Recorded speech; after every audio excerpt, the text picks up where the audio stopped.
Phantom pain feels like a combination of a couple of things. Okay, you know whenever you lay on your arm all night long and then you wake up and you can barely move it and it's very tingly and only the tiniest little movement will send like lightning bolts through your arm? That's half of what it feels like.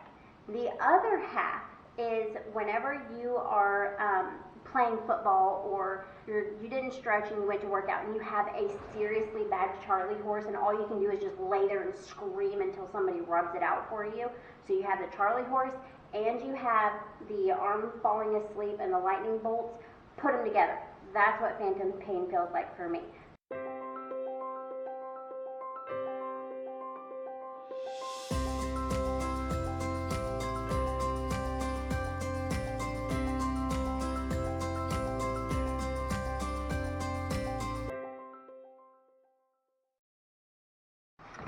Hey guys, let's talk about phantom pain. But first, why is it so cold? Okay, one of my major concerns before becoming an amputee, which is probably one of yours too if you're watching this video, was phantom pains. And it's a real thing. I promise I'm going to describe what it feels like in a minute. I devoted several weeks, if not months, before I became an amputee trying to determine why it happens so that I can prevent it. Controlling much? I'm on several amputee Facebook groups and I'll post those in the description below for you, and I asked a ton of questions on there because who better to ask than amputees themselves, right? But I very quickly figured out that the medical side of phantom pains that I found on the internet versus the real life practical side of phantom pains, they were completely opposite. Probably because one was written and studied by people who have all their limbs, and the other one was real life situations by people who are living the dream. So everything that I thought that I knew before elective amputation, I had to throw it out the window. For example, I went to my orthopedic surgeon after my elective amputation and I asked him specifically, why am I having phantom pains? And he said, and I quote, all amputees have phantom pains all day long, but you only feel it at night. Okay, I try really hard not to be disrespectful, but sometimes I seriously need a bag over my head. So I threw out most of the medical information that I had gathered before elective amputation, and I went with the amputees version of phantom pains. And here's what I found out. One medical piece of advice that I found on the internet is actually perfect advice. It is the TMR, Targeted Muscle Reinnervation Surgery. And that is one that it ties in the nerves so that your brain doesn't freak out. Here's an example. When your nerves are cut, and they used to be this long and now they're cut, they don't have anything to connect to tell the brain, yeah, we completed a circuit, we're going to go back up and we're fine. No, they say something is missing, something is wrong, we're going to send up a misfire and say, hey, pay attention to this. This is really, really bad. So what targeted muscle reinnervation surgery does is it takes those nerves that have been cut and cut off, and it ties it into something like a muscle or a tissue of some kind, I believe, maybe even to other nerve endings, and so that cycle continues all the way around, and it goes back to the brain, and they say, yeah, we hit something, we're fine, nothing to worry about here. There's no freak out signal sent to the brain. I had the TMR surgery, but I still have phantom pains, and I didn't know that could happen, so that's why I'm telling you, it can happen. But I started paying attention to my body and noticed that there was very specific times that this caused me pain. I started to notice it the most whenever I am stressed out, high anxiety, high sugar, low on minerals, dehydrated, things like that. To me, phantom pain feels like a combination of a couple of things. Okay, you know whenever you lay on your arm all night long and then you wake up and you can barely move it and it's very tingly and only the tiniest little movement will send like lightning bolts through your arm and you're just so scared to move it? That's half of what it feels like. The other half is whenever you are playing football or you didn't stretch and you went to work out and you have a seriously bad Charlie horse and all you can do is just lay there and scream until somebody rubs it out for you. So you have the Charlie horse and you have the arm falling asleep and the lightning bolts. Put them together. That's what phantom pain feels like for me. So of course I'm going to do anything in my power to avoid that feeling, right? Right. And that's also why amputees take prescription medication to deal with their phantom pains, because they are no joke. They hurt so bad. And if you can't get a hold of them or you don't understand why they're happening, you'll do just about anything to get that pain relief. But it does hit worse at night. So by the time you go all day with a little bit of phantom pain and you lay down and it's worse and you don't get sleep, after a couple of days of that, you can no longer function as a human being. Me personally, I take the holistic approach because I do not do well with the side effects of medication. For whatever reason, I feel like I am allergic to medication. So I try to do everything I can holistically first before I take some sort of prescription, because I know the side effects of that are going to be just as bad, if not worse, as the ailment. So I have a few things, a few tips for you that I learned by trial and error that you are welcome to implement in your life if that's something that you would like to do. Okay, the first one is water. Water is as important as they tell you that it is. If you get dehydrated, your muscles lock up, your nerves don't work right, your blood can't flow right, all of those medical things, right? But it also helps your cognitive thinking and all the other functions of your body. So water, water, water, water, water. And try not to drink the bottled stuff with all the fluoride and extra junk and things like that. I use a Burkey filter. I'll put it in the description below, but this isn't about filters and water. Just drink water, and I'll give you some more tips for phantom pains. Okay, number 2, you're not going to like this one.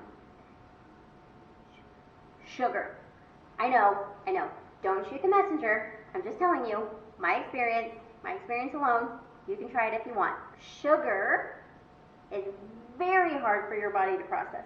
It is so hard, in fact, that it pulls all of the magnesium from all of your other cells to process that sugar, and it takes like 8 or 10 times the amount of magnesium as it does the sugar to process it. And magnesium brings me to my third point, which is magnesium. I add magnesium to my diet in the form of a spray. I'll put it in the link below, and also a powder drink from a reputable company that I suggest. I'll put that down as well. Magnesium has so many health benefits. It takes away my nightmares. If I'm low on magnesium or if I've had too much sugar and it pulls all the magnesium out of my body, I have horrible nightmares. It helps with my anxiety. It helps with my overall ability to function as a human being. And it takes away my phantom pains. So I make sure that I absorb plenty of magnesium and I keep my sugar at a bare minimum. There are a ton of health benefits of magnesium. I won't share with you right now, but I'll put the video right up here. This is about phantom pains, so moving on to number 4. Number 4 is I use brain control, not like witchy voodoo type of brain control. If I can't get control of my phantom pains, or if I'm out and about or whatever, then I get very, very still, very quiet. I close my eyes and I concentrate on that pain, and I kind of breathe through it and wait for the next one to hit. It's kind of like hiccups. It's an involuntary reaction of something going on internally. In order to get rid of the hiccups, you have to, hold your breath or push your diaphragm down or think it out or whatever. But that's kind of like what I do with the phantom pains, because I control it. I control my nerves to say, you are okay. There is nothing wrong.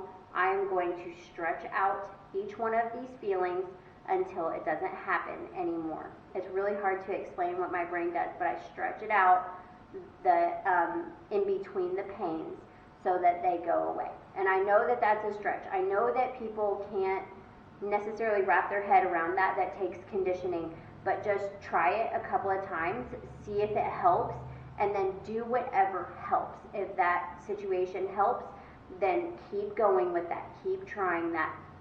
If something else helps you, do that. And share with us. Let us know in the comments below what helps you with your phantom pains, because these aren't the only things that help. I know a lot of people use a lot of different things, so please help us out. Okay, number 5 is anxiety.